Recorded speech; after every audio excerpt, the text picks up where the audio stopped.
So this is a super special video. Today, I wanted to actually play a video for you from someone who I respect in the real estate industry a lot. I respect the hell out of this person.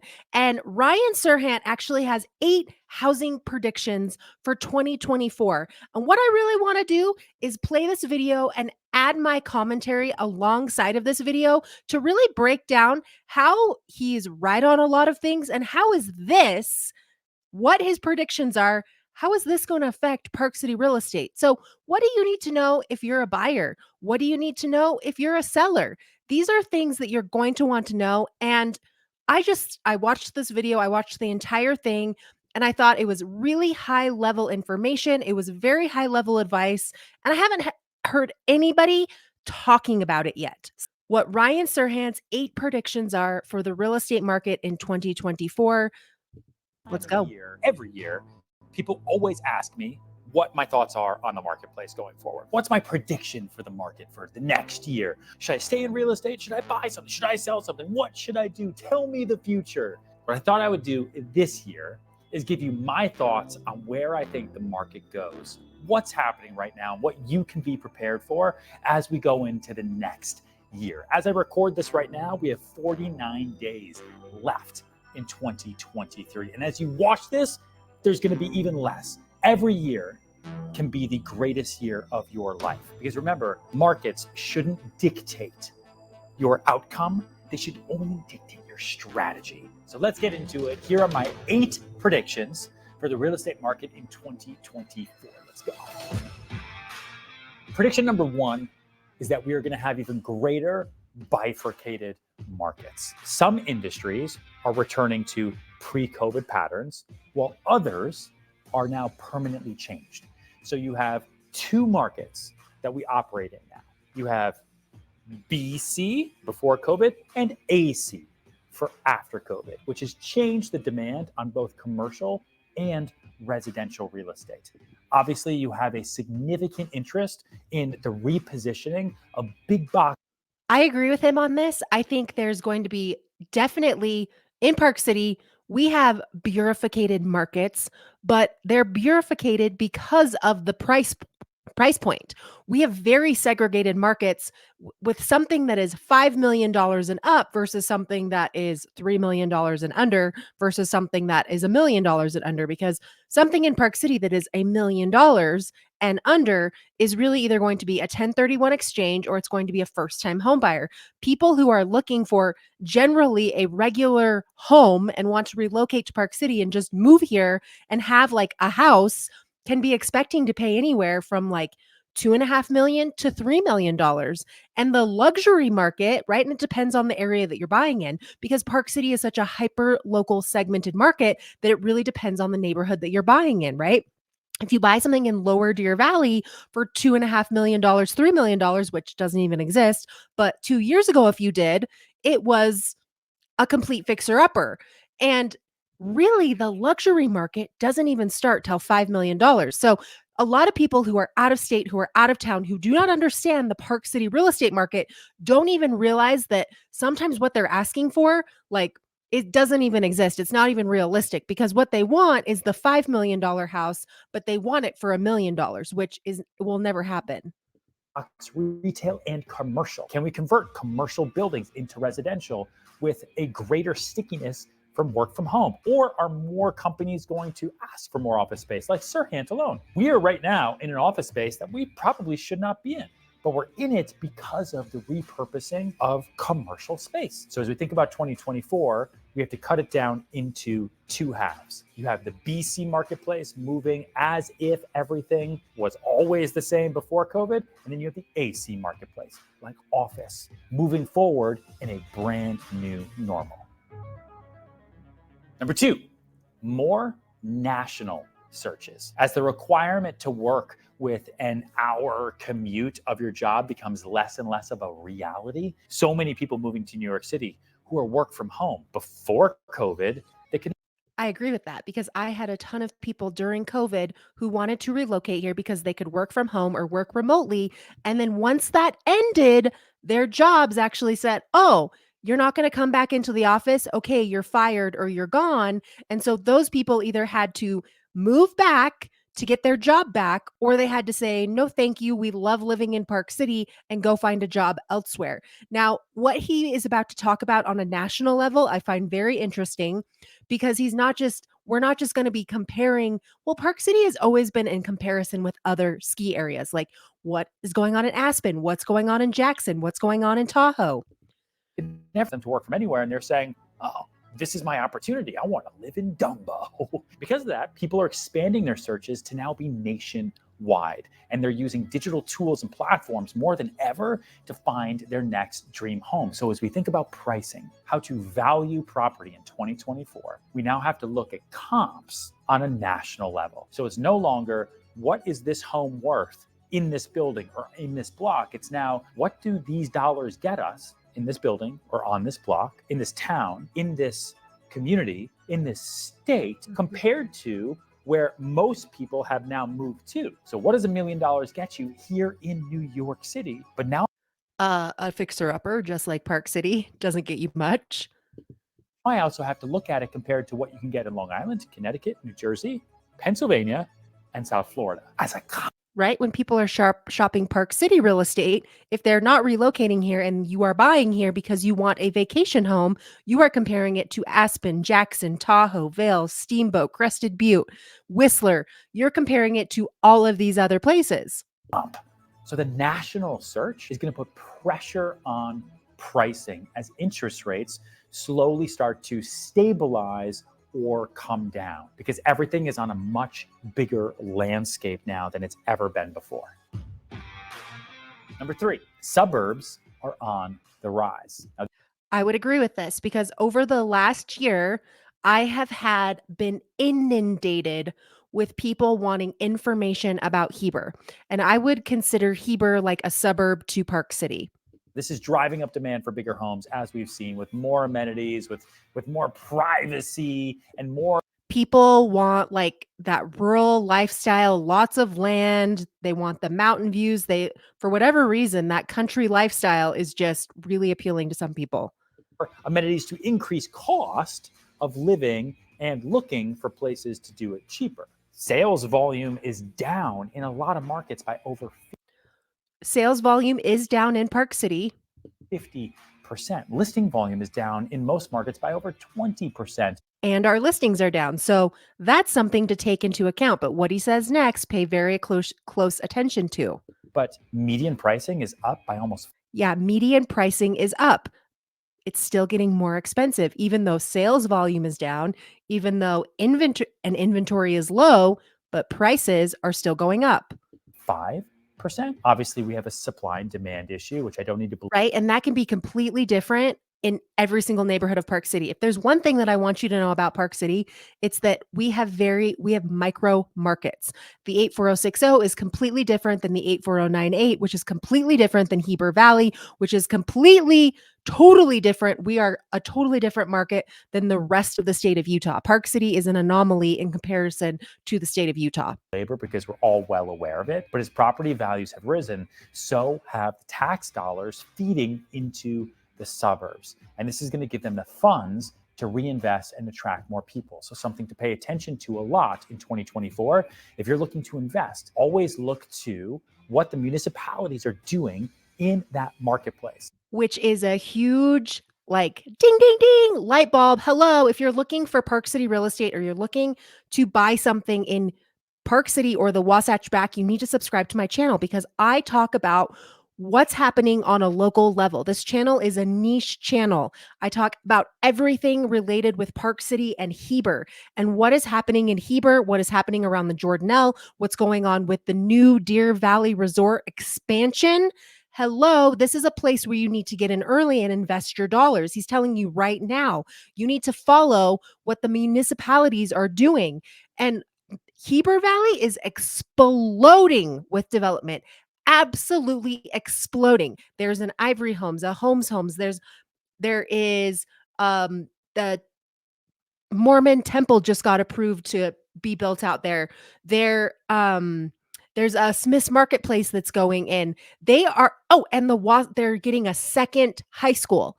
So to put this in perspective, Park City still only has one high school, and Heber is growing at a rate that is growing so quickly that they now need two high schools. And all these new tax dollars coming into the South Floridas and the Texases and all the suburbs of the world, what are they using that money towards now? New schools, new restaurants, new parks, right?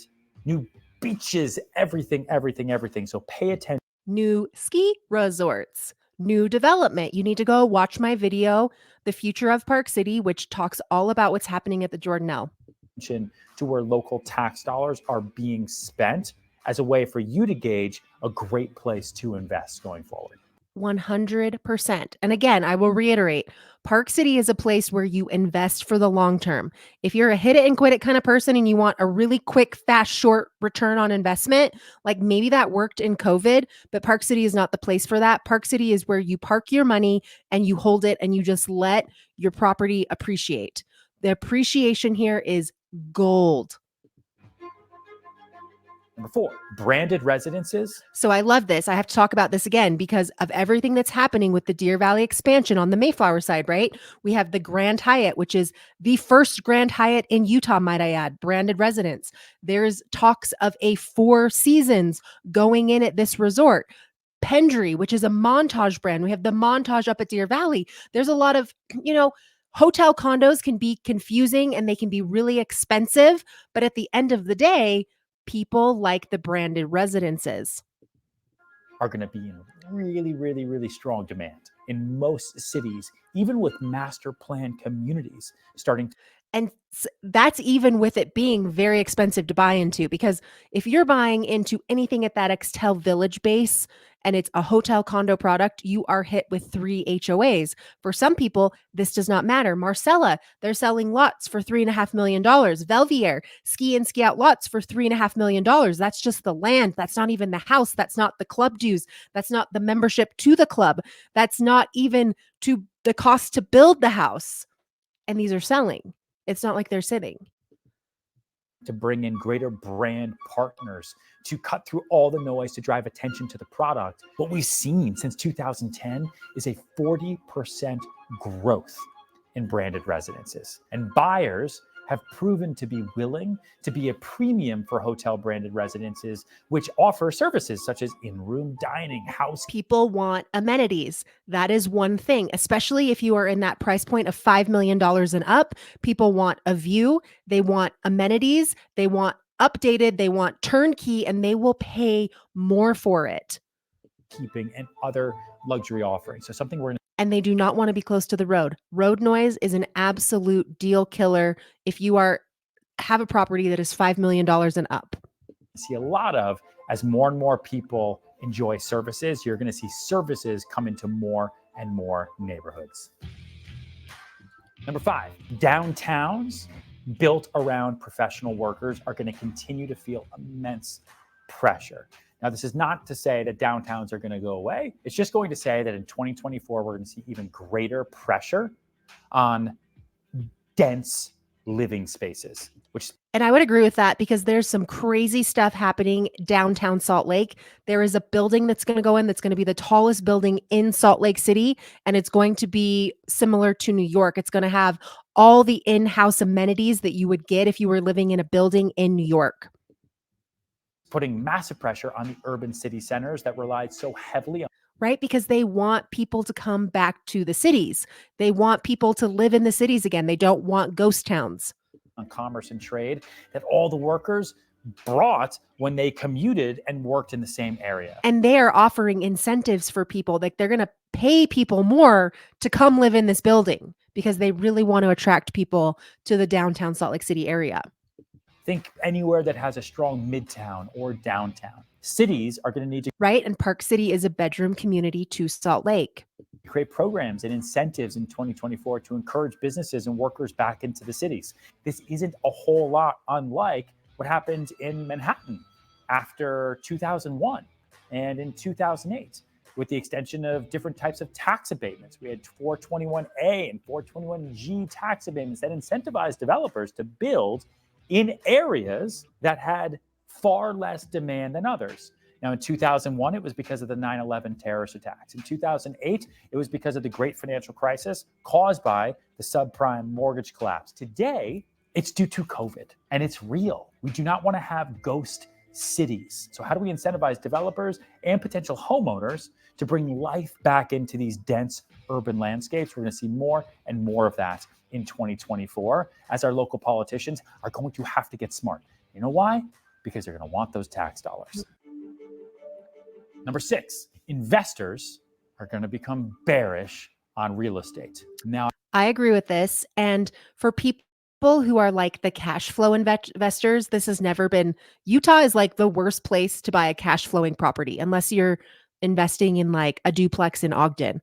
But I've never understood why people think they're going to cash flow when they buy an Airbnb in a very expensive resort real estate community. Like people are shocked. And it's like, yeah, it's A, mortgage rates, B, seasonality, C, all the fees that come with owning in this high, very expensive area, like transfer fees and HOA fees, and a property not just having maybe one HOA fee, but 3 HOA fees in this new Mayflower area.